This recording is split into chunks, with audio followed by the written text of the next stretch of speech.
আসসালামু আলাইকুম ওয়া রাহমাতুল্লাহি ওয়া বারাকাতুহু। সম্মানিত দর্শক শ্রোতা, এখন আমি বিতের নামাজ প্র্যাকটিক্যালে দেখাবো ইনশাআল্লাহ। যে বিতের নামাজ হচ্ছে ওয়াজিব নামাজ। এটা আমাদেরকে আগে জানতে হবে যে বিতের নামাজ ওয়াজিব নামাজ, যার রাকাত সংখ্যা হচ্ছে 3 রাকাত।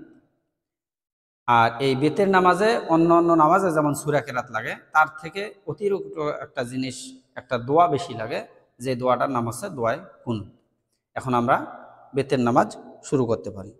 শুরু বলতে বেতের নামাজ আমরা যেভাবে ফরজ নামাজ আদায় করি, ঠিক অনুরূপভাবে 2 রাকাত নামাজ যখন হয়ে যাবে, 2 রাকাত নামাজ সূরা কেরাত, রুকু, সেজদা, আত্তাহিয়াত পরে 2 রাকাত নামাজ শেষ করে তৃতীয় রাকাতে উঠার সময়, তৃতীয় রাকাতে আল্লাহু আকবার বলে উঠার পরে হাত বাঁধা হবে।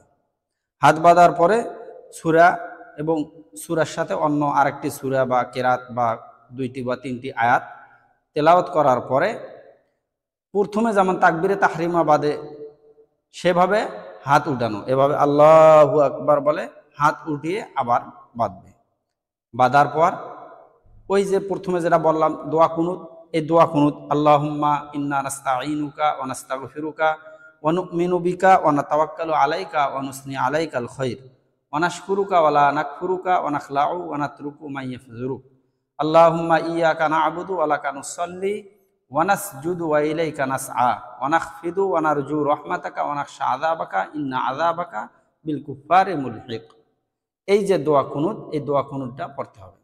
অনেকে প্রশ্ন করে থাকেন যে হুজুর বেতের নামাজ তো পড়ব, 3 রাকাত বিশিষ্ট নামাজ, এমন তো অবস্থায় আমি তো দোয়া কুনুত জানি না, তার জন্য করণীয় কি? তার জন্য প্রথম করণীয় হচ্ছে দোয়া কুনুত অবশ্যই অবশ্যই জানতে হবে।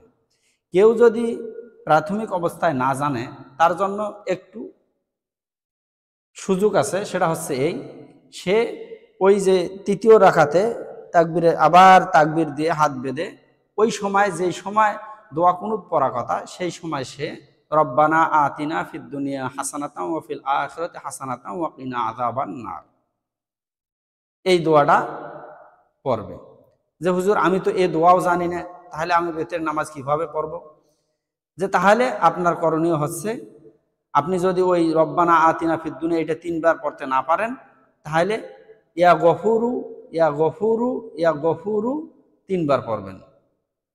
তবে সর্বোপরি কথা হচ্ছে এই, আপনাকে অবশ্যই অবশ্যই দোয়া কুনুত জানতে হবে, শিখতে হবে। তাহলে আমরা আজকের ভিডিওতে আমরা জানতে পারলাম যে বেতের নামাজ 3 রাকাত বিশিষ্ট নামাজ, আর এই নামাজটি হচ্ছে ওয়াজিব নামাজ। ওয়াজিব নামাজ 2 রাকাত নামাজ অন্য অন্য নামাজের মতোই পড়া, তৃতীয় রাকাতে এসে সূরা কেরাতের পরে আবার হাত উঠিয়ে তাকবীর বলে হাত বেঁধে দোয়া কুনুত পড়া। দোয়া কুনুত পরে এভাবে রুকু সেজদা করে সালাম ফিরানো। এখানে উল্লেখ্য যে কেউ যদি এরকমভাবে দোয়া কুনুত পড়তে ভুলে যায়, তাহলে সে কি করবে? শেষ বৈঠকে তাশাহুদ পড়ার পর ডান পাশে সালাম ফিরিয়ে 2টা সেজদা দেবে, অর্থাৎ যেটাকে সেজদায় সাহু বলা হয়। এই সাহু সেজদা দিয়ে সে আবার দরুদ শরীফ দোয়া মাসুরা পরে সালাম ডান পাশে এবং বাম পাশে সালাম ফিরিয়ে নামাজ সম্পূর্ণ করবে, তার নামাজ আদায় হয়ে যাবে। তবে খেয়াল রাখতে হবে যেন কোনো সময় তরতিব, যে ওয়াজিব বা ফরজ বা সুন্নত যে তরতিবগুলো আছে, নিয়ম কানুনগুলো আছে, এই নিয়ম কানুন কোনোভাবেই যেন ভুলবশত যেন বাদ না পড়ে। আল্লাহ পাক আমাদেরকে এরকমভাবে বেতের নামাজ সহিশুদ্ধভাবে আদায় করা তৌফিক দান করুক। আল্লাহুম্মা আমিন।